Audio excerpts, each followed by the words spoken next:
Você tem facilidade de se deixar amar. Eu lembro que você falava isso pra mim. Você tem. Eu aprendi muito com você sobre isso. Porque eu sou meio chato. Eu acho que eu sou mais amoroso, você é mais amável. O Fábio, ele consegue, né, encontrar um jeito de fazer com que a pessoa goste dele. Mas isso é legal, isso é um talento, né? Claro, essas missionárias da caridade, elas têm aquela coisa do esqueça de mim, lembre-se só de Jesus, essa reta intenção. Padre Deon, nosso fundador aí da Congregação dos Padres do Coração de Jesus, chamava isso de amor puro. É o amor que não tem nenhum tipo de interesse, não busca nenhum tipo de reciprocidade. Isso está bom, está certo. Mas facilita para que o outro te ame. Acho que Jesus, ele não era só amoroso, eu acho que amável. esse esforço pessoal que você tem de encontrar o outro, de ser, eu acho que faz parte do amadurecimento da gente, né? Eu acho que a gente não pode ficar apenas de um lado da história. Eu preciso ser amável e eu preciso amar também. E você tem toda a razão. Quando a gente encontra pessoas que têm mais facilidade que nós, ou elas vão nos incomodar muito, ou elas vão nos despertar para a gente também fazer o mesmo projeto de vida, né? Eu particularmente penso que o outro funciona muito assim. Esse amor que a gente precisa experimentar, o amor próprio, depois a capacidade que eu tenho de amar quem está do meu lado, de ir amadurecendo. Eu acho que as etapas do amor, eu ir vencendo os meus egoísmos e identificar que eu vou adentrando um contexto de muita gratuidade. Você sabe que foi uma primeira coisa que eu experimentei da sua amizade, foi justamente a capacidade que você tinha de promover os outros. Eu fiquei encantado de observar como isso era verdadeiro em você, não era um esforço que você fazia, era natural. Você promoveu muita gente. Eu vejo hoje na música católica, né, quantas pessoas passaram pela sua promoção. Quantas pessoas foram retiradas ali de... Poderiam estar, claro, o talento poderia florescer em algum momento, mas você foi na hora e colheu o fruto. E eu fiquei muito, na época, muito sensibilizado com a capacidade que você tinha de promover os que você encontrava pelo caminho. Eu acho que isso é uma graça. E eu quis aprender isso também. Eu quis aprender, porque eu acho que isso é louvável numa pessoa.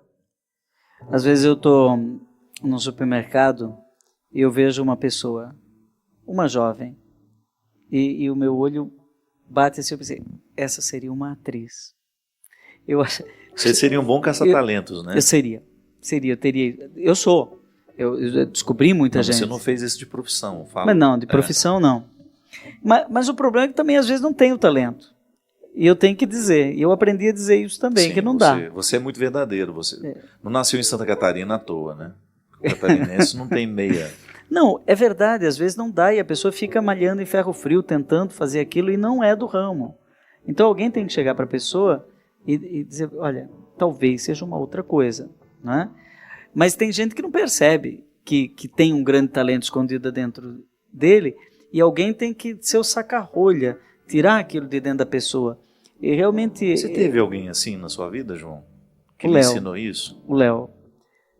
Fábio, praticamente todas as coisas... Eu faço muitas coisas diferentes, você me conhece. Mas esses dias eu estava fazendo uma revisão de vida, tudo passou pelo Léo.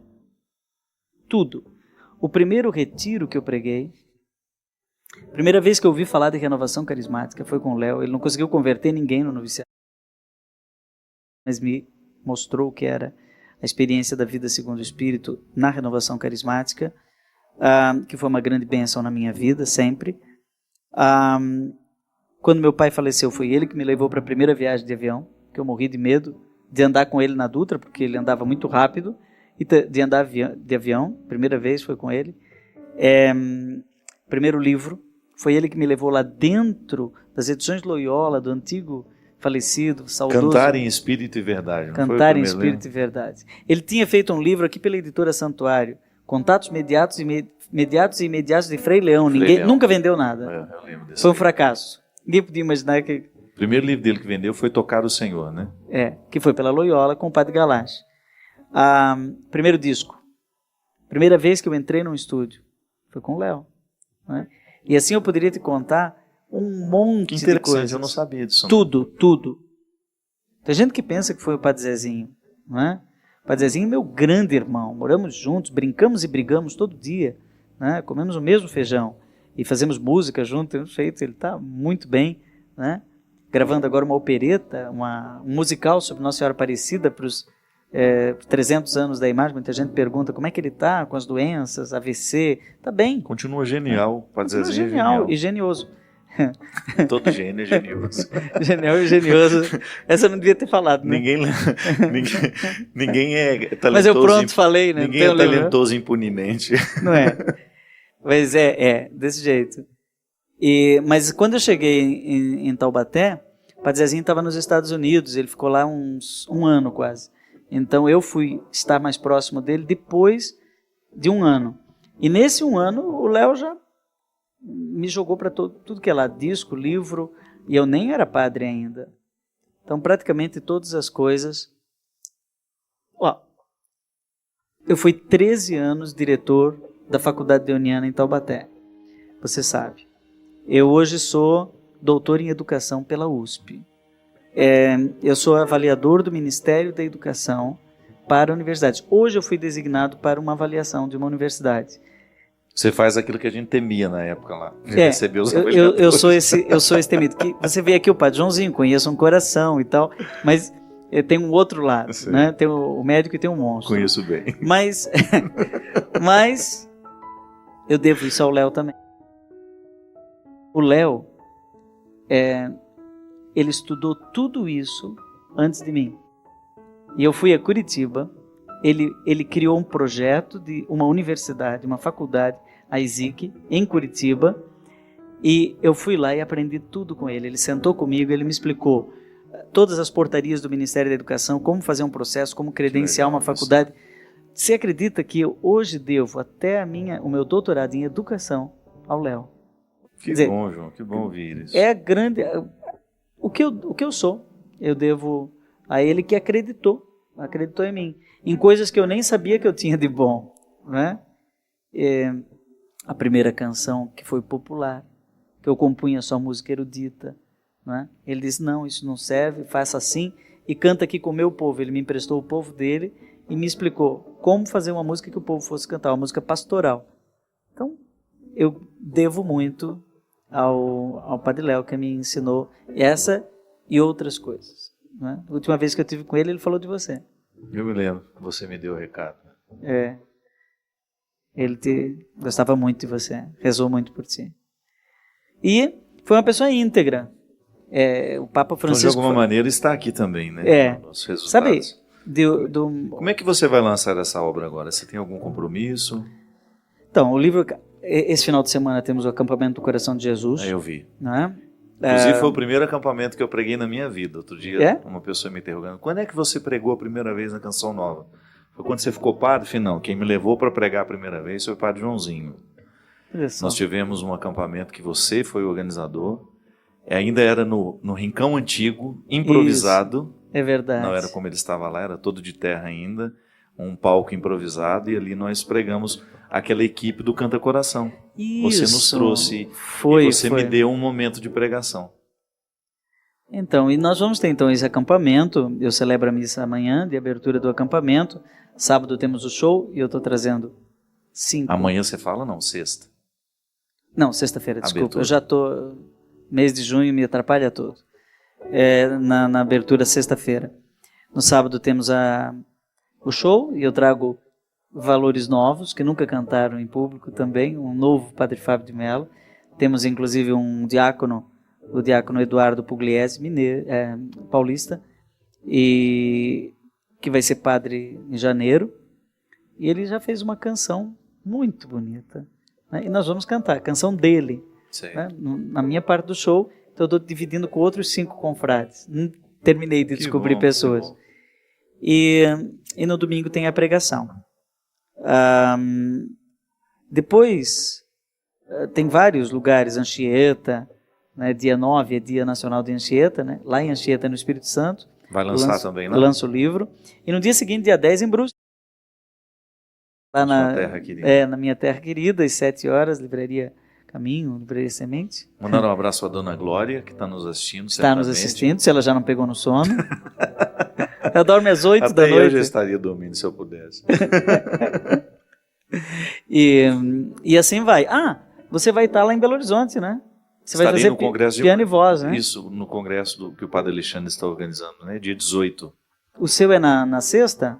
Eu não sei. Ou no Acho que sábado? não, sábado. Sábado de manhã, a pregação, e à noite tem um show. Na sexta eu vou estar. Com Márcio Mendes, aliás, daqui da Canção Nova. Na sexta-feira.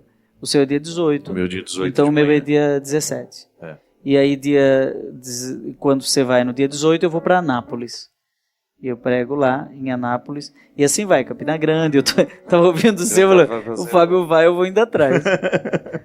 Vai para a festa do São João também? Não, lá, primeiro Guarabira, é Encontro das Famílias, depois Que saudade Campina de Grande. Guarabira, meu Deus. Você conhece lá Tinha uma banda de lá, Dom que Lucena? tocava comigo. Eles me falaram. Jean Lucena, isso. Você sabe que tem lá a Celione David?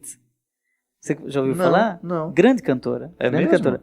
Cantava forró, cantava tudo. Agora canta músicas religiosas. Guarabira Muito é uma bem. cidade musical, muita gente boa de música. Dom lá. Lucena é um super bispo. Gosto muito de lá. Na Paraíba, o Campina Grande. E assim vai. Estive esse final de semana num lugar do Rio de Janeiro tão querido, lá Itaucara. Itaucara, me lembro. Já foi fui lá? também, já. É um lugarzinho assim tão muito mimoso, né? bonito. Foi na lindo o serra. show, lindo o show. Itaucara. Tem Tinha feito o muito show Betinho aí. de Itaucara. Ele que me levava lá sempre. Eu tive, sabe onde esses dias que o pessoal perguntou muito.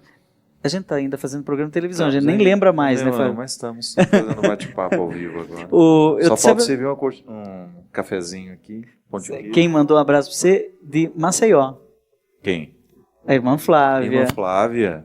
Queridas damas do Tiago, São Cristão. do Adore. Tiago. Né? O pessoal muito 10. A nossa diretora querida, irmã Sandra. A irmã Sandra. Irmã Sandra. E todos lá. Foram lá nos 50 anos do Colégio Madalena Sofia, né, e cantei lá com eles. E assim eu vou indo, né? Continuo dando as aulas, e o livro, engraçado, né? Há certos livros que realmente parece que tem um espaço na alma do povo, né? Chegou, não sei se é a capa, é o tema, eu já escrevi vários livros sobre o amor, mas esse realmente está... Também eu acho que é a síntese de um tempo de vida, na né? sua vida. Uma boa leitura agora para o mês de junho, mês do Sagrado Coração de Jesus. Nós iniciamos o nosso programa falando que o grande desafio é a gente tornando o nosso coração parecido com o coração dele, e as leituras vão nos indicando, né, Padre? O conhecimento é tão fundamental para a gente quebrar as falsas impressões de nós, dos outros. Quanto mais a gente conhece o coração de Jesus, mais a gente vai tendo condições de conhecer ou compreender o nosso também. Claro, e esses saberes, essas sabedorias fazem a diferença. Para que eu vou ler mais um livro? Né? Eu sempre quis fazer um programa de televisão sobre livro, porque eu acho o seguinte, você tem tantos livros, não é? Eu tenho quase 40 livros. Cada livro é um pedaço de mim, um pedaço da minha história. O autor que é autor de verdade, ele não faz mais um livro, ele dá em papel e tinta um pedaço dele, um pedaço do seu fígado, né? É isso mesmo. Alguma coisa de mim está aqui. Autor de verdade, não é? Mas assim, que produz mais um livro igual àquele que ele já fez. Não, esse é um filho. E quando a pessoa vai ler um livro, uma pessoa me disse uma vez, olha, eu quero agradecer muito, porque você economizou um monte de tempo na minha vida que eu ia precisar para descobrir todas essas coisas. Verdade. Você pesquisou para mim. Atalho de caminho, né? Atalho de caminho. Por isso vale a pena. Eu não sei se você está observando isso, mas hoje os livros, as pessoas estão lendo, acho que estão lendo mais. Hoje saiu uma pesquisa dizendo que o mercado religioso cresceu. É o que mais vende hoje no Brasil, é o mercado religioso. Livros religiosos. Isso pode ser bom e pode ser ruim também, claro, depende do que os religiosos estão se dispondo a escrever. Mas um autor consistente como você, que tem o que dizer, será sempre salutar na educação religiosa desse povo. E um livro, você quando lê um bom livro, aquilo muda a sua vida, muda a sua perspectiva. Há saberes que eram insuspeitos, você não percebia aquilo. É como Paulo, né, foi falar com Ananias depois que caiu no caminho de Damasco, ele estava cego, e aí caíram as escamas. Aí ele, Isso é tão interessante, né? Agora eu Comecei a entendi. Eu tive um professor em Roma que dizia que da escola de Gamaliel, o Estevão, que era o outro aluno de Gamaliel, já tinha sacado o negócio. Que Jesus Cristo, Jesus Cristo vive em nós. Que existe um mecanismo de cristificação, chama aqui de amorização, e que Saulo não entendeu. E quando ele caiu, aí ele ouviu, Saulo, Saulo, porque me persegues? Ele estava perseguindo o cristão. E daí ele percebeu, agora eu tenho que entender essa voz. E aí foi com Ananias, o seu catequista, que ele entendeu isso. E aí escreveu essas cartas maravilhosas e definitivas, né? O que Paulo escreveu Gálatas, meu Deus. Continua dizendo da mesma maneira, né?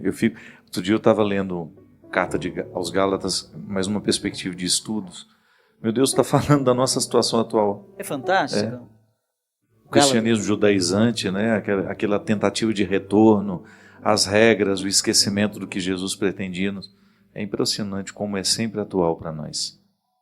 Por isso é sagrado, são, né? O tempo segura. Autores. Então, ler um livro é ganhar um pedaço da alma do outro. Porque quando eu leio um livro do Padre Fábio de Mello, algo da alma dele se aninha dentro da minha alma. Isso é misericórdia. Isso é coração aberto.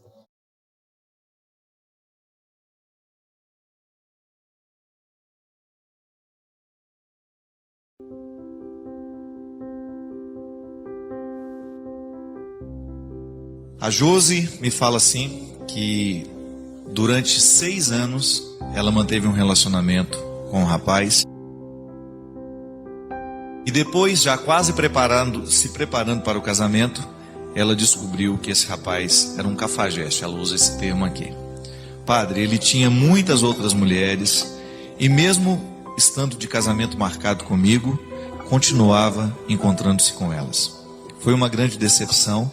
Terminei o meu namoro, mas desde então não tenho conseguido me libertar deste amor que tanto me fez mal. Já se passaram quase 2 anos e eu ainda continuo presa da mesma maneira quando o conheci, já que sempre disse que foi amor à primeira vista o que por ele senti. Padre, como fazer para poder me livrar de todas as consequências ruins que ele deixou em mim e seguir a minha vida com a possibilidade de encontrar uma outra pessoa e refazer com ela a minha vida? É estranho isso, né? Às vezes a pessoa faz uma experiência desastrosa ao lado de alguém, mesmo porque você, Josi, construiu com esse rapaz muitos sonhos. Se você namorou com ele 6 anos e já estava se preparando para casar e de repente descobriu que ele não era a pessoa que você achava ser, o que na verdade hoje você tem é um conflito de colocá-lo no verdadeiro lugar. De quem você sente saudade, né? Qual é a pessoa que hoje faz falta na sua vida? O que você pensou que ele era ou que realmente quem ele é? É uma mistura difícil de identificar. Mas às vezes a grande dificuldade de desvincular da experiência passada e prosseguir a vida é a manutenção da ilusão. Você sente muito mais falta da pessoa que você julgava existir do que realmente existia. Isso faz parte do amor platônico, né, romântico. Quando você idealiza o outro de acordo com o seu desejo e o outro, sem perceber ou até mesmo percebendo, começa a vestir as amarras que você está colocando nele. É estranho isso, mas às vezes o erro nem é do outro. O erro é nosso que não quer enxergar. Pode ser que ele já tivesse lhe dado muitos indícios de que ele não era aquela pessoa tão honesta e tão apaixonado por você como ele parecia ser, se ele já tinha tantas mulheres e você descobriu que durante todo esse tempo ele já lhe traía. Ele acabava cumprindo um papel que eu não sei qual foi o grau de responsabilidade que você teve nesse momento. Porque às vezes nós criamos para o outro amarras que nascem das nossas projeções. Eu quero que você... E você começa a dizer isso. Você é tão fiel, eu sou tão apaixonado por você, você é tão especial, você é tão... Que o outro sabe que não é isso, mas começa a viver um papel como se fosse. Diferente de você ir devagar. Essa história de amor à primeira vista é muito perigoso. O amor ele tem que ser processual. Porque quando você fala que se apaixonou e que foi amor à primeira vista, você corre o risco de estar apaixonado não pelo que o outro é, mas por aquilo que você gostaria que ele fosse. Quantas pessoas, minha gente, eu já vi vivendo essa prisão. Eu não sou o que ela gostaria que eu fosse, mas ela quer tanto que eu seja que eu estou fazendo esforço para ser. Aí dura aí uns 2, 3, 4 anos até que todas as máscaras caem por terra. O verdadeiro amor é aquele que vai sendo descoberto à medida em que defeitos e qualidades são colocados à mesa. É uma crueza isso. É difícil? É. Mas conto de fadas, definitivamente nunca vi. Essa história de amor romântico, perfeito, onde o outro é tudo aquilo que eu imaginava ser, não. Dê tempo ao tempo, vá devagar com o andor, porque o santo é de barro, viu? Vá devagar com o andor, porque o namorado que você tem aí é de barro, é frágil. Vá devagar com o andor, porque a sua namorada é frágil, a sua esposa é frágil. Ela tem muitos defeitos que você precisa conhecer. Até você ter o direito de eleger. Ele falou, não, conheço seus defeitos, conheço suas qualidades e quero viver o desafio de fazer isso dar certo. As prisões afetivas nascem das nossas expectativas. Então, muitas vezes, nós aprisionamos o outro nas nossas expectativas. E por que depois a gente não consegue se livrar? Porque você também não consegue livrar-se da ilusão que você criou para ele. Sabe como é que uma pessoa se recupera disso? Quando ela tem coragem de reconhecer, eu não perdi tanto assim. Porque, na verdade, a pessoa que eu achava que eu amava nunca existiu. Ela foi uma projeção minha. E é engraçado, minha gente, que quando a pessoa consegue fazer essa reflexão, ela se liberta, como se fosse tirado uma infecção que antes estava matando. Outro dia atendi uma pessoa assim, muito rapidamente, ela me contou que o casamento tinha se desfeito. Eu não sou a favor de desfazer casamento, viu? Não me compreenda errado. Acho que tem que fazer de tudo para dar certo. Mas ela me falava assim, eu sabia da vida que ela vivia, das inúmeras traições, das mentiras o tempo todo que ele contava para ela e do tanto que ela sofria com aquilo. Aí um dia ela sofreu, ela me procurou e chorando muito falou assim, ele me abandonou e agora foi embora de vez. Aí eu perguntei para ela, mas por que você está sofrendo tanto se você sabia que ele já tinha te abandonado há muito tempo? Ele te abandonou desde o primeiro momento em que ele assumiu uma outra mulher na vida dele e tinha uma vida dupla. Todo mundo sabia dessa vida dupla. Ele te abandonou há muito tempo, há 20, 30 anos atrás, eu não sei quando foi que começou essa história de traição, e você não teve coragem de naquele momento colocar-se, como uma esposa deve colocar no momento que sabe da traição do marido. Com autoridade. Eu não sou um objeto para você usar, eu não sou um objeto para você brincar, e a fidelidade é, sem conversa, uma obrigação de todo mundo que fez uma vida a dois. É respeito, é amor. A demonstração do amor passa pela fidelidade. Aí ela me olhou assim assustada e falou, você não perdeu nada, que você já perdeu há muito tempo. O que você fazia era velar o marido dentro da sala da sua casa que já tinha morrido há muito tempo. É velório que não acaba, é velório que não termina. Então pare de achar que você perdeu tanto e comece a descobrir que na verdade você já perdeu há muito tempo. E você já deveria ter tido maturidade para entender aquela perda naquele momento e parar de permitir que o sofrimento te acometesse tanto e provocasse tanta ferida que está te matando aos poucos. Minha gente, quando nós não nos livramos desses fardos, nós somos capazes de nos boicotar, de causar uma morte antecipada. Porque a pessoa vai perdendo a vontade de viver, ela vai perdendo a capacidade de sonhar, ela vai perdendo a capacidade de ser feliz. Por quê? Porque um dia se amarrou numa ilusão e permitiu que aquela ilusão tornasse o centro de sua vida. Agora, ela não queria ver isso. Questão de maturidade. Não tem um jeito pior de perder do que fingir que não está perdendo. É a pior maneira de perder. É quando você finge que não está perdendo. É quando você passa de mão de tinta numa parede que já está podre. Não foi Jesus que falava que de nada adiantar caiar as sepulturas? Elas continuam escondendo cadáveres.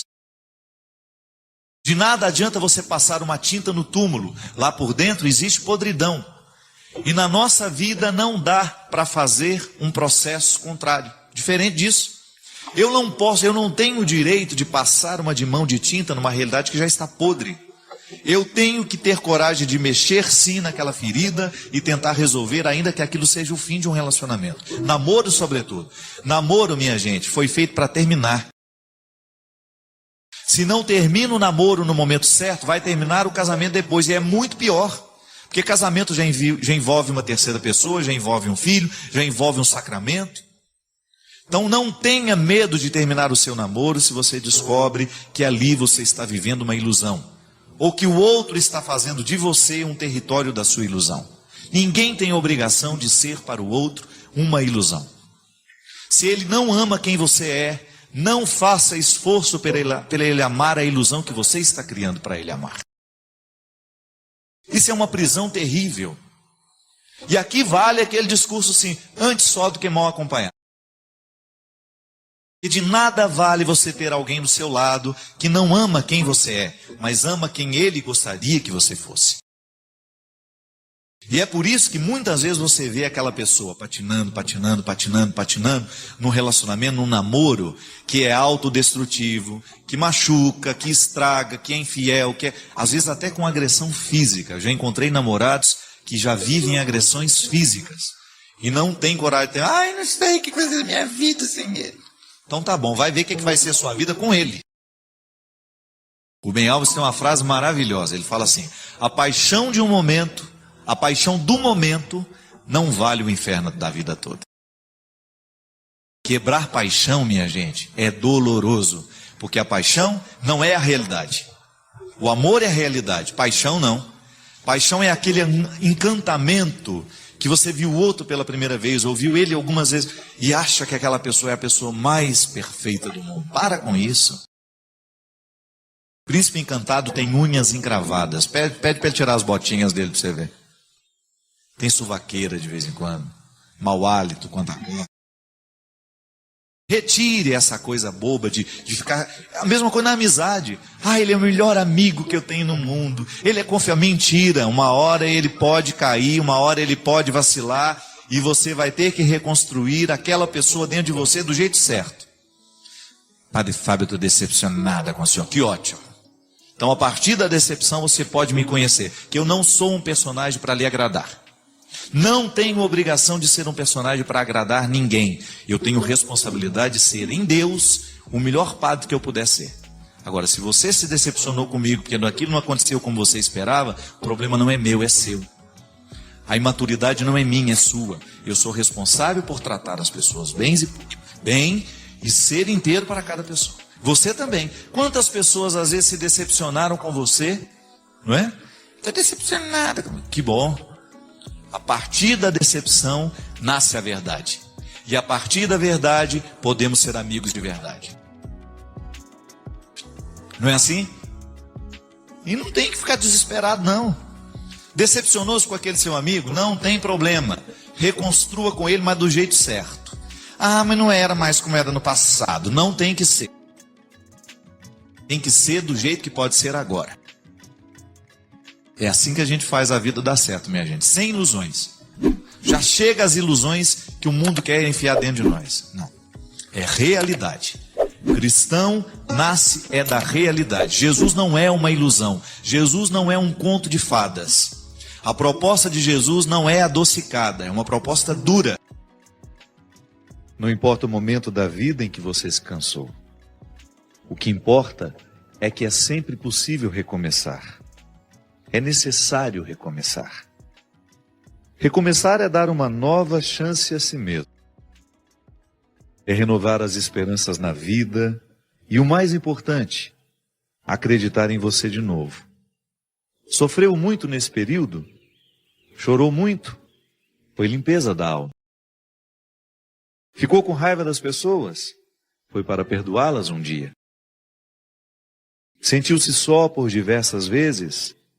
É porque fechaste a porta até para os anjos. Acreditou que tudo estava perdido?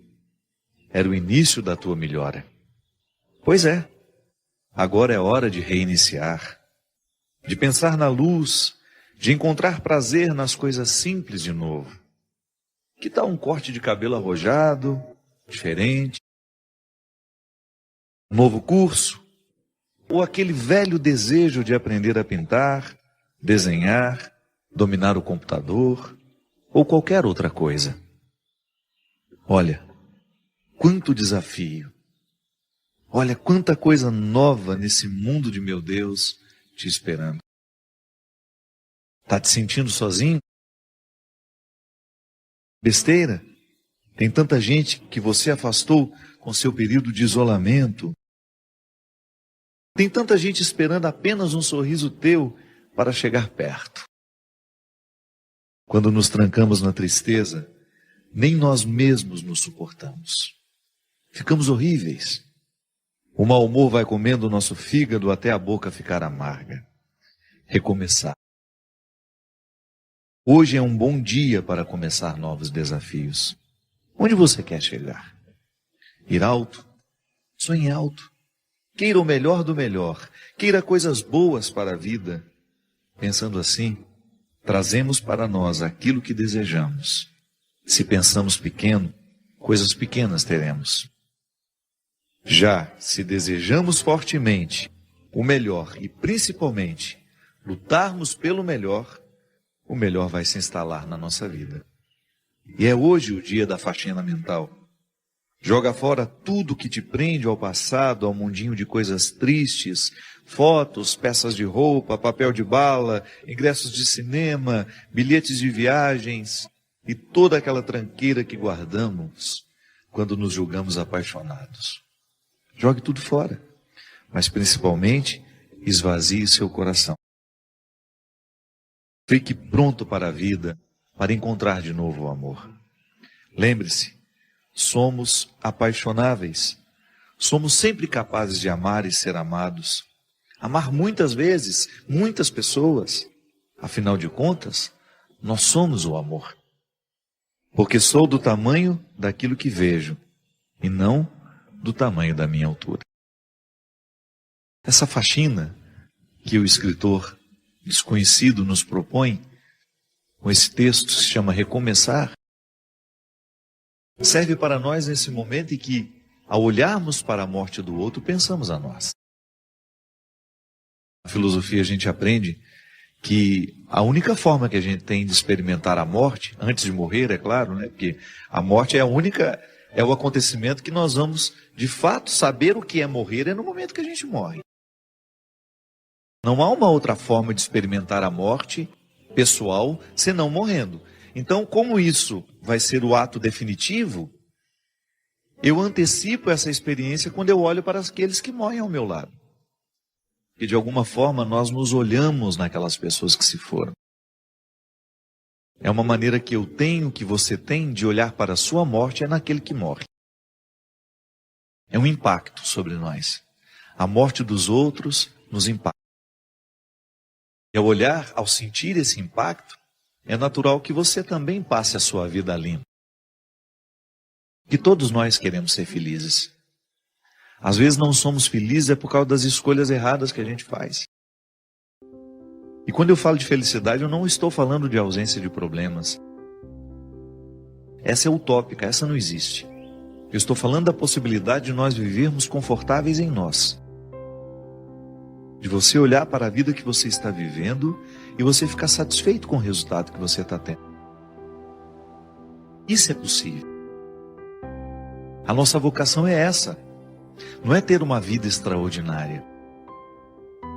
Porque às vezes a gente olha para as pessoas famosas, né? A gente fala, nossa, que vida extraordinária deve ter aquela pessoa. Nada. Os palcos não são eternos.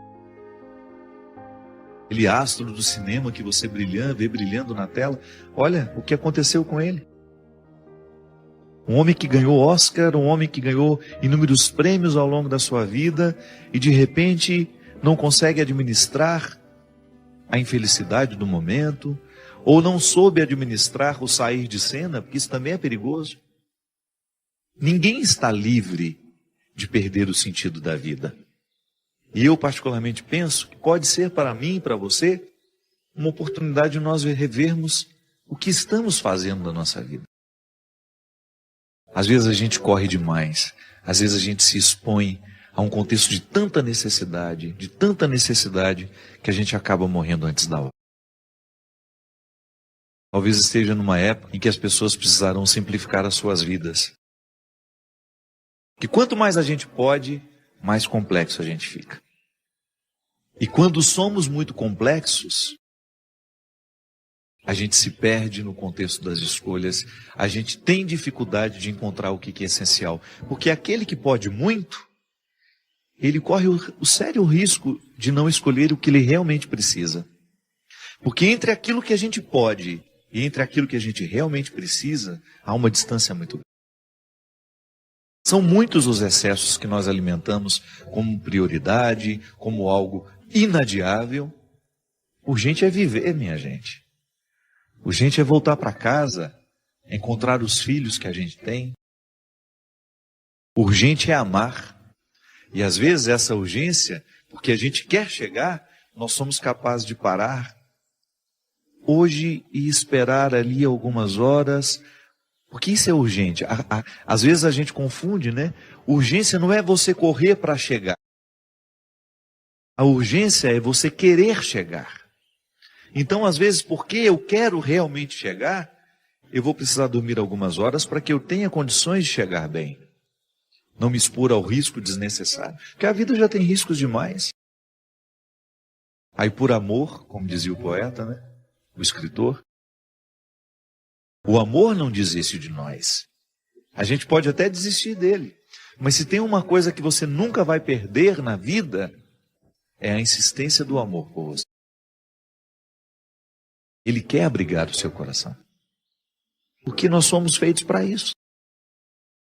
Pode observar, os momentos em que você mais foi feliz na vida, foi o momento que você amou intensamente. Não foi o momento que você ganhou dinheiro, não foi o momento que você fez sucesso. Mesmo porque o dinheiro e o sucesso, essas coisas só têm sentido se você tem pessoas que te amam ao seu lado. Jesus já falava isso. O dinheiro só tem sentido se for para gastar com as pessoas que nós amamos. Então de nada vale você ter construído toda uma estrutura se lhe faltam pessoas que ajudem a significar essa estrutura construída. Isso é urgente. É você administrar a sua vida para que você tenha condições de estar mais tempo ao lado dos que você ama. Porque é assim mesmo, chega um momento em que você descobre que o essencial, o que realmente importa, se opõe muito ao jeito como nós vivemos. É que, na verdade, a sociedade de consumo nos coloca dentro de um movimento que a gente não sabe onde vai parar. Então você vai incrementando a sua vida de um jeito. Uma casa aqui, uma casa ali, um apartamento aqui, isso ali, 2 carros. E você vai multiplicando o seu gasto e você vai perdendo o direito de desacelerar. Ou então as pessoas que são dependentes de você. Às vezes é assim mesmo. É tanta gente que depende de nós que a gente não tem o direito nem de adoecer.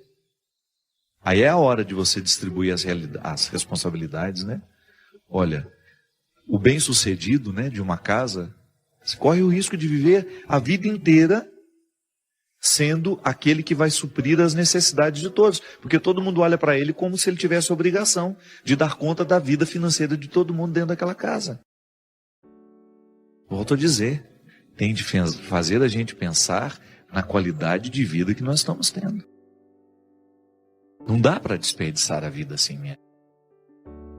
Às vezes falta a oportunidade do desacelerar, de nos colocar ao lado das pessoas que nós amamos. Eu não me canso de pensar sobre isso, minha gente. O melhor lugar do mundo é um só. É aquele que nos dá a oportunidade de estarmos ao lado das pessoas que nós amamos.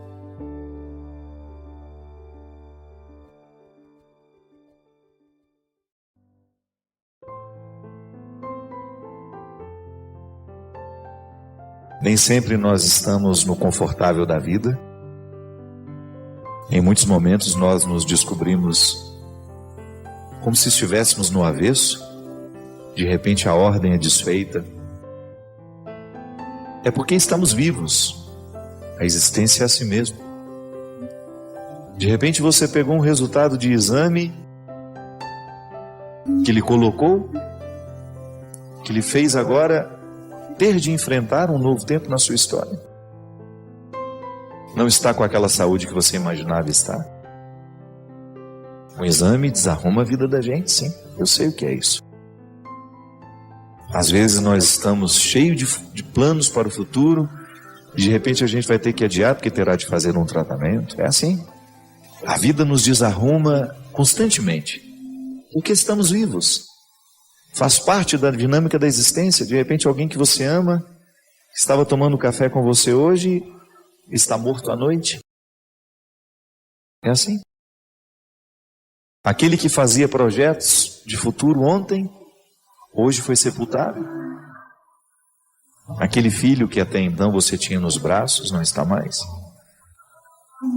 Seria uma visão muito ingênua da vida, de que tudo seria de acordo com a nossa vontade, com o nosso desejo, ou até mesmo em relação às expectativas que nós temos na relação com os outros. De repente, descobrimos uma traição onde a gente menos imagina, um golpe que a gente recebe na alma, porque isso realmente fragiliza o ser humano. A vida desorganiza a nossa história o tempo todo. Por quê? Porque ela é dinâmica, ela não é estática. E é assim que a gente tem de viver. Administrando os avessos, administrando os desconfortos, aquilo que nos desconsola, aquilo que nos faz ter medo. Essa é a experiência de enfrentamento constante. A vida é assim. Os que prometeram fidelidade traem. São frágeis, como eu sou, como você é. Eu, como padre que já vi tantos sofrimentos, isso sim faz sofrer muito. Muita coisa nos faz sofrer. Mas isso dói de maneira muito, muito especial. Muito cruel, eu digo. Ser traído. Perder a confiança. Não poder mais olhar nos olhos daquele que antes você confiava a vida. Não saber o que ele faz da sua vida. Que ele é portador de muitas coisas suas. Que são suas. O outro nos leva com ele. E quando nos trai, está nos traindo. Porque tem a gente dentro dele. É mais do que perder um objeto material, é muito mais do que perder alguma coisa de valor. É a quebra de uma confiança. E não fique pensando que é só com você que acontece, não, viu? Ah, o meu vizinho tem uma vida muito melhor que a minha. Por que você não sabe? É porque você não conhece de perto os conflitos que ele enfrenta. Prepare-se. Se quiser viver a dinâmica do cristianismo em você, prepare-se para enfrentar as suas contradições. Prepare-se para ver os avessos do seu sentimento, para ter coragem de lidar com aquilo que você tem de mais perto do que às vezes você esconde. Prepare-se para retirar este mantinho de santidade que às vezes a gente resolve colocar sobre nós, para ver se a gente esconde os nossos defeitos, para ver se a gente esconde as nossas vergonhas. No monte das nossas tentações, sabe, neste lugar onde nós estamos, em que eu estou, em que você está, com essa vida dinâmica, desorganizando as estruturas que nos sustentam, nós também precisamos estabelecer os embates com o diabo, que não tem o menor interesse na nossa felicidade, na nossa alegria, na nossa realização. Por isso tudo que ele nos oferece é péssimo, de mau gosto, destrutivo. Prepare-se para ter a coragem de olhar em si mesmo aquilo que você repudia tanto no outro. Prepare-se para ter a honestidade de identificar que aquilo que você crucifica tanto no outro é aquilo que você não é capaz de crucificar em você. No território em que hoje eu estou situado, eu preciso administrar fracassos, sucessos. Eu não sei qual é a matéria-prima que hoje faz parte da sua história. O que eu sei é que em qualquer lugar do mundo, a dinâmica é a mesma. Em qualquer lugar do mundo, a dinâmica é a mesma. Ter de administrar o conflito de ser quem a gente é. Quanto mais alto a gente quiser viver, minha gente, maior será a incidência de ventos fortes. Buscar as coisas do alto, sim, sempre. Mas prepare-se, porque ficar no alto requer muita disposição de enfrentar ventos fortes. Diariamente. Porque às vezes a gente acha que buscar as coisas do alto é subir aquele monte florido e ficar lá sentado igual um Buda, cabeça para cima. Não, meu filho. É firmar os pés e fazer a experiência do desequilíbrio constantemente. Isso seria muito ingênuo, né? Pensar que Deus nos coloca no alto e que tudo será florido e bonito e belo e lindo e sofisticado. Porque a vida só é real assim. Só quem já provou a dor, viu a vida em tons reais. Porque na ilusão, ninguém pode ser feliz. Na ilusão, ninguém pode ser feliz. O que nos torna encaminhados para essa felicidade que nós tanto queremos e que nós podemos encontrar, como dizia Guimarães Rosa, em horinhas de descuido, é quando você se percebe no alto deste monte, enfrentando a ventania e com disposição de continuar naquela posição. Não tem como estar no alto de um monte e não sofrer os problemas da ventania. Porque é no alto do monte que as coisas acontecem, minha gente. Então desorganizou, está desorganizado, está ruim, está difícil. Sinta-se no alto deste monte. Sinta-se no contexto das contradições e articulando com sabedoria essas contradições. A vida não nos pede autorização para desorganizar o nosso coração. E é como se nós estivéssemos expostos a um território onde tudo é penoso, tudo é doído, tudo é sofrido. Buscar as coisas do alto e enfrentar os ventos fortes, porque quando Deus entra na vida de uma pessoa, os ventos são tão fortes que as hipocrisias não suportam, caem todas por terra. É como você querer estar com esse cabelo que você escova de vez em quando para ir aos casamentos e fica correndo da chuva e do vento. É até engraçado. Porque se nós quisermos essa proposta cristã de buscar constantemente as coisas do alto, você terá de se preparar diariamente para fazer os seus enfrentamentos e lidar com aquilo que em você é maquiado, é caricato, é bobo, é fútil. E aí você vai fazendo uma experiência de ir vencendo essa futilidade aos poucos. Sabe? Observe, seja capaz. Analise as realidades que são diabólicas e viciantes no mundo e você vai ver se tudo isso provoca a alegria, a felicidade, a realização de alguém. Pode até provocar um prazer temporário, mas não realiza. Então nós estamos neste monte onde a vida é tão difícil, porque os ventos são muitos. Vida cristã é desconforto, e é por isso que na quaresma nós recordamos os desconfortos, para ver se a gente acorda.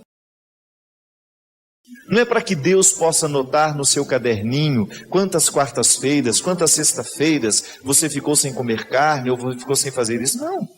Deus está muito mais interessado em saber qual é a repercussão desse sacrifício todo na sua vida. E isso ele nem anota no caderninho não, ele só dá um sorriso quando percebe que um filho avançou. Uma vontade que não esteja fortalecida é a porta de entrada para tudo que é maligno. Porque o diabo gosta de gente safada, sem vontade, preguiçosa, descompromissada, irresponsável consigo mesmo. É essa gente que ele recruta. E é semeando nesses corações preguiçosos as suas sementes nocivas, como eu gosto de dizer, que o diabólico vai crescendo em nós, através de nós. Eu fico impressionado de ver como a dinâmica da vida cristã é desinstaladora. E a gente fica querendo paz, a gente fica querendo tranquilidade, a gente fica querendo sossego. Como? O ser humano não pode crescer no sossego. Para nascer, você precisa ser retirado do sossego.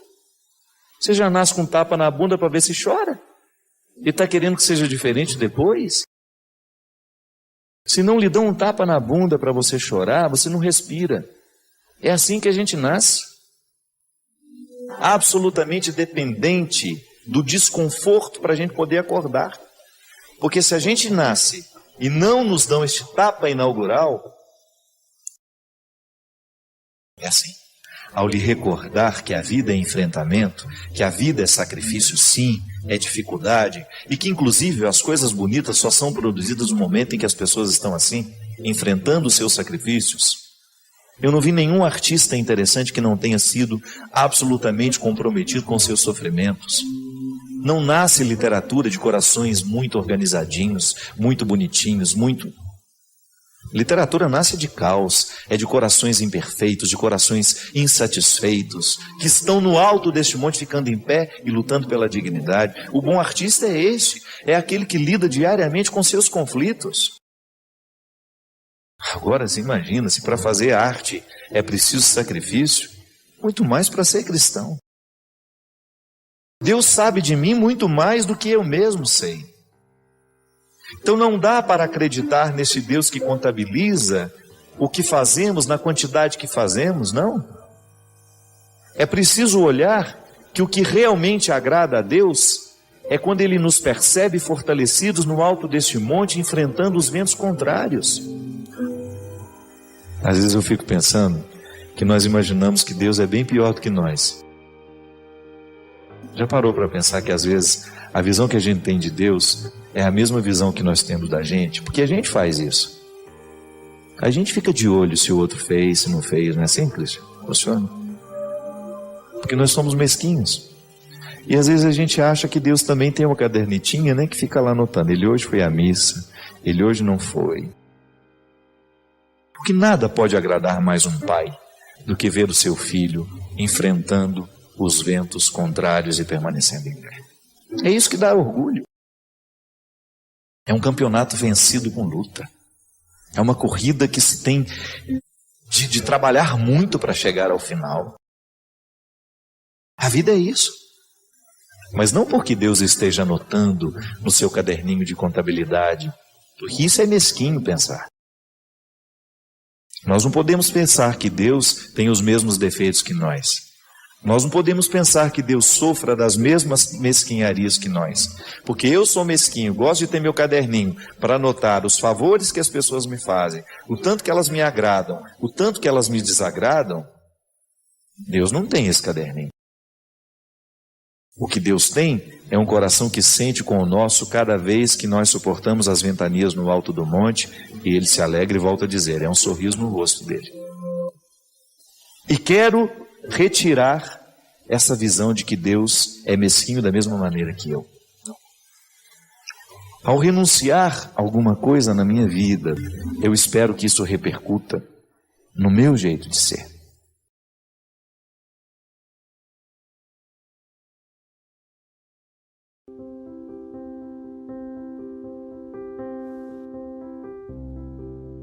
Padre, eu não consigo me perdoar por algo que fiz.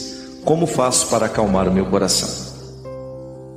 Minha filha, a gente só pode seguir adiante à medida em que a gente deixou limpo o caminho para trás. Não adianta. A nossa vida afetiva, se nós não nos exercitarmos na experiência da reconciliação diária, nós não vamos longe.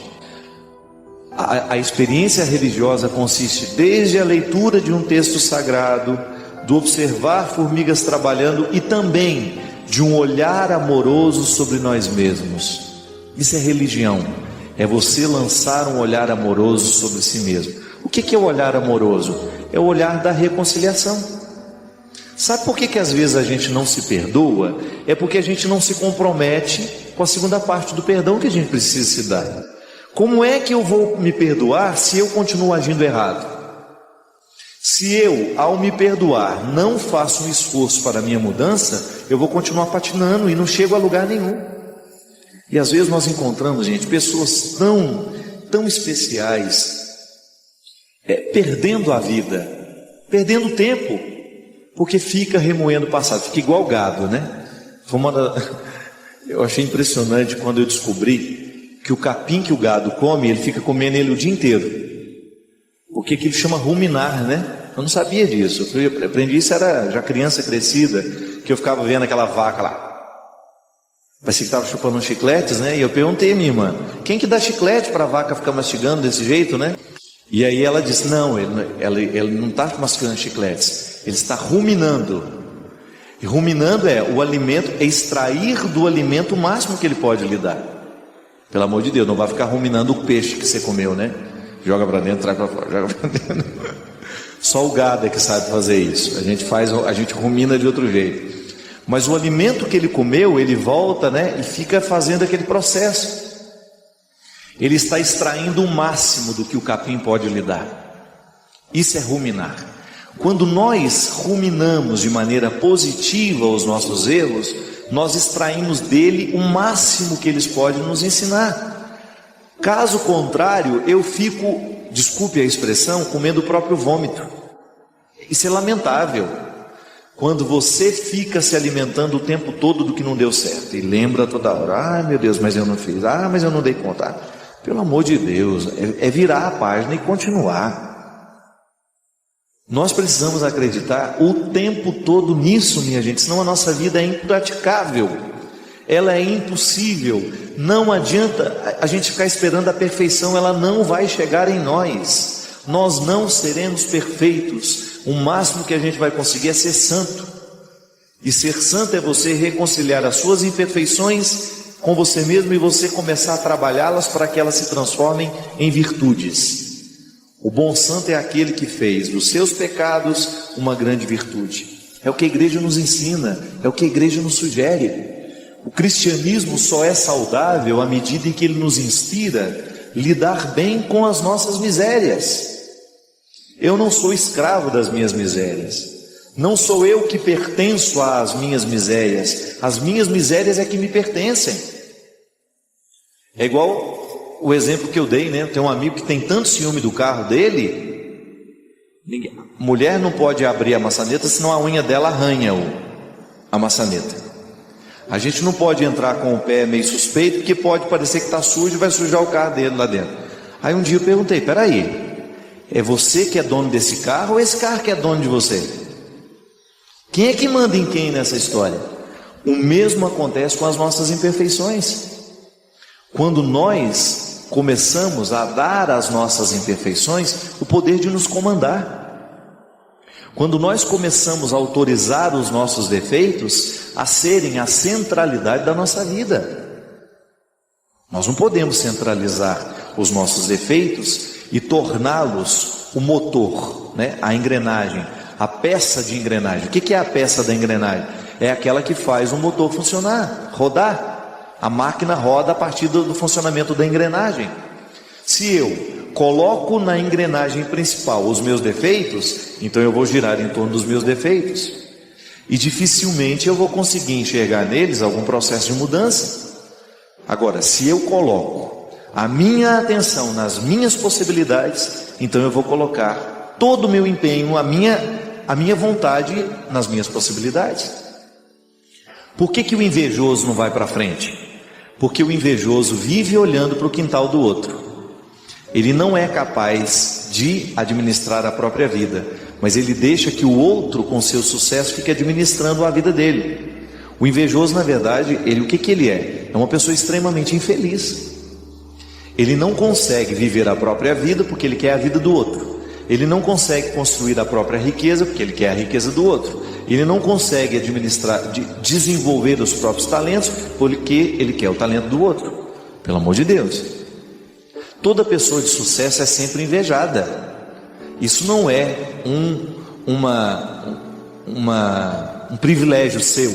Não. Todo mundo que alcança alguma forma de sucesso na vida será invejada.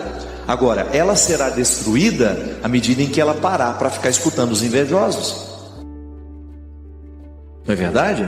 Se a gente dá trégua àquele que tem inveja da gente, ele nos destrói. Agora, se eu, meu amigo, é aquela velha história, enquanto os cachorros estão latindo, a minha carruagem passa. Sua carruagem tem que passar nessa hora. Não pare para ficar ouvindo aquilo que não vale a pena. Não fique colocando a sua atenção nas palavras de quem não tem consideração por você. É muito bom, gente, a gente receber palavras que estejam comprometidas com a gente. Eu tenho algumas pessoas que às vezes me escrevem regularmente. E às vezes eu comecei a observar que tem algumas delas que só escrevem para falar defeitos. Que nos últimos 5, 6 e-mails eu não encontrei uma palavra assim de, olha, estava legal isso. Não, é sempre salientando um defeito. Eu não quero isso para a minha vida. Eu só vou aceitar a correção fraterna de quem sabe colocar o que diz de maneira carinhosa e que não faz da sua conduta excessiva de correções. Eu não preciso disso, eu já tenho maturidade suficiente para saber os caminhos que eu quero trilhar. Agora, os amigos que estão próximos me corrigirão na medida certa. Eu não quero dar a alguma pessoa que é apenas conhecida a autoridade de ficar me corrigindo todo dia. Bem, será que parou para perguntar qual é a opção que eu fiz? Por que eu fiz daquele jeito? Por que falei daquela forma? Não. Às vezes a pessoa já vem com a correção pronta porque ela acha que ela já tem a totalidade do conhecimento a respeito da sua verdade. Não, muito obrigado. E às vezes o nosso erro, a nossa infelicidade nasce disso. Quantas pessoas você encontra infeliz, mas infeliz mesmo? Eu encontro essas pessoas. Elas estão profundamente infelizes porque elas começaram a colocar o ouvido delas numa parede em que ela só escuta inveja.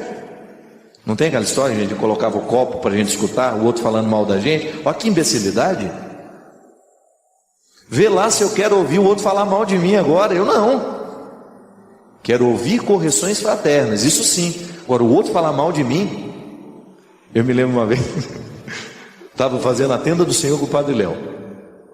Aí eu estava falando assim, a gente estava dizendo, né, de às vezes de pessoas que criam comunidade para falar mal do outro.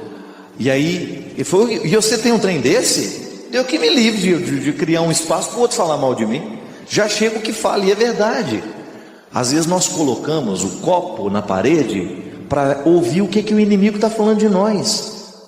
Cuidado. Porque às vezes nós fazemos a escolha errada aí. Para que querer saber o que não vai edificar? Recorda-se dos 3 filtros de Aristóteles? Aquilo que você vai me dizer é bom? É verdadeiro? Tem utilidade? Então, se não é bom, se não é verdadeiro, se não tem utilidade, para que você acha que eu quero saber isso? A mesma coisa. Às vezes nós passamos parte do nosso dia investigando o que o outro falou ou deixou de falar de mim. Não. Muda isso. Se você tem esse hábito, começa a colocar atenção no que você pode. O que o outro fala de ruim de você, se não é para lhe edificar, esquece, não põe atenção. Não demore nem 2 minutos do seu tempo para prestar atenção naquilo. Nem 1 minuto. Volto a dizer, a correção que vale a pena é aquela que está no processo do comprometimento. O outro me conhece, o outro sabe quem eu sou, e ele tem uma palavra para me edificar, mesmo que seja de correção, mesmo que seja para me chamar a atenção de um detalhe que eu preciso mudar e que eu não estava percebendo. Minha gente, nós podemos fazer essa comparação de maneira muito bonita. Quem fala do outro lado mal de nós e o tempo todo quer nos colocar tristezas e desesperos é o diabo. E o diabo se utiliza de pessoas para fazer isso com a gente. Quantas pessoas desistem na vida justamente porque deu ouvido ao diabo? Mas não é o diabo chifrudo, é o diabo que anda no meio de nós, que tem saia, que veste as mesmas roupas que nós, que sorri do mesmo jeito que nós, que parece ser seu amigo, mas não é. Então nós temos que neutralizar o poder do diabólico. Nós não podemos, se dentro do seu trabalho você tem uma pessoa que fala mal de você, comece a neutralizá-la. Sabe como? Deixando de dar atenção ao que ela fala e você dando a ela um tratamento melhor que você pode. A pior maneira de cuidar de inimigos é sendo inimigo dele também. A pior maneira de você cultivar, não há solução nisso. Se você quer neutralizar o poder do seu inimigo, trate bem. É o melhor jeito. Se você mantém a distância necessária, porque é seu inimigo, tudo bem. Você tem o direito de dizer, não fará parte do meu convívio. Mas trate bem sempre que você tiver a oportunidade. É um jeito que você tem de fazer Deus vencer. Deus vence nessa hora. Quando ao invés de nós tratarmos com indiferença, quando ao invés de nós tratarmos com agressividade, a gente muda a regra. E às vezes nós conquistamos as pessoas dessa forma, minha gente. Muitos inimigos são nutridos é porque a gente não tem a coragem de desafiá-los. Eu mesmo. Quantas pessoas que se diziam minhas inimigas e que no momento em que eu tratei como se fossem meus amigos, elas ficaram sem graça. Às vezes dentro do nosso lugar de trabalho, a gente enfrenta essas coisas. A pessoa nos trata mal, inventa coisas sobre nós e faz fofoca, faz isso, faz aquilo. Você entrega a sua melhor parte. Não pode ser diferente. Para que dar a ela o que você tem de pior? Para ficar nivelado? Para ficar tão ruim quanto ela é? Não há necessidade disso. Deus tem que nos inspirar o processo da melhoria. E isso é salvação. Isso é cuidar. É o que Deus me convida, é o que Deus te convida e que nós não estamos fora. Como eu dava o exemplo da dengue, quantas vezes nós criamos focos de coisas ruins? Por causa do nosso descuido, da nossa preguiça de levantar, de ir lá resolver a situação, de julgar a água podre fora, de julgar a palavra podre fora. Eu não quero guardar isso que você me deu. Eu jogo fora o que você vomitou em mim, eu não quero isso. Eu não vou guardar essa palavra de agressão, eu não vou guardar a sua agressividade, porque ela é sua, ela é fruto do seu desequilíbrio. Eu não quero guardar isso dentro de mim. É direito meu, é direito seu. Olhar nos olhos das pessoas que lhe agridem e dizer isso. Guarde a sua agressividade para você. Se ela é a sua pior parte, resolva-se com ela. Eu não tenho a obrigação de trazer para dentro de mim a pior parte. Tanto é que você está jogando fora. Se ela fosse boa, você guardaria. Se você joga fora é porque você não está satisfeito com ela. E eu não sou o lugar da sua miséria. Eu não tenho a obrigação de ser o depósito da sua miséria. Muita salvação de Deus deixa de acontecer na nossa vida é porque a gente não tem a coragem de tomar essa iniciativa e de dizer tudo isso que eu estou dizendo. Às vezes hoje você vai ficar inspirado a dizer isso a muita gente, com carinho, com fraternidade. Pare o poder de tudo que é diabólico sobre mim. Eu desejo que você, nas suas lutas, você tenha sempre o direito e a possibilidade de retirar os seus excessos, para você ver diante dos seus olhos a sua verdade fundamental, sem exageros, só você. E a partir disso, você reencontrar o caminho da vida.